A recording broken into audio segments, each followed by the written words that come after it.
Bea Alonso may bagong boyfriend. Kilalanin natin si Joseph Forres, ang bagong jowa ni Bea Alonso. Mayaman din, matipuno ang katawan at gwapo pa. Binata pa ito, mas bata pa kay Bea Alonso.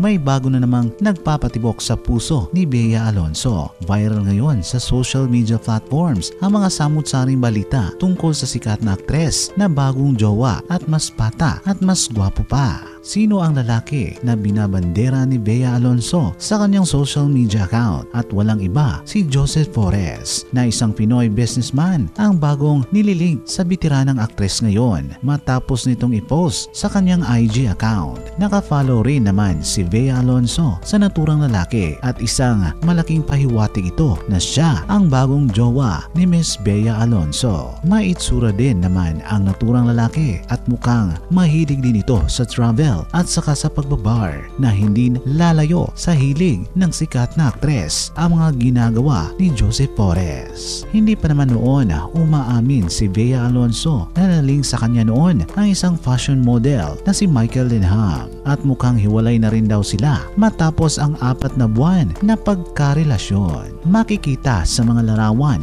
na magkadikit silang dalawa at mukhang nakainom na ang bitiranang aktres dahil palagi na itong nakasmile at pula na ang kanyang mga labi. Sa pag-e-explore ni Bea Alonso sa kanyang buhay love life ay nahihirapan na ang bitiranang aktres na makahanap ng true love na makakasama nito sa habang buhay kasi may edad na rin ito at mahirap na itong mabuntis. Focus si Bea Alonso ngayon sa pagpapalago sa kanyang business career at sa paghahanap ng kanyang makakapiling o tawagin nating the one na matagal nitong hinihintay sa kanyang buhay. Ang mga katanungan ng publiko, nakisabay rin itong si Bea Alonso sa mga kumakalat na mga issue ng kanyang ex-boyfriend na si Dominic Roque at sa kanyang matalik na kaibigan na si Sue Ramirez na isa ring kapamilya actress. Kamakailan lang kasi noong makita silang magkasama sa Siargao at shocking na pangyayari na hindi inaasahan ng lahat na nagkahalikan silang dalawa at mukhang nasarapan itong si Dominic Roque sa ginawa ni Sue Ramirez sa kanyang labi. Kaya positibo itong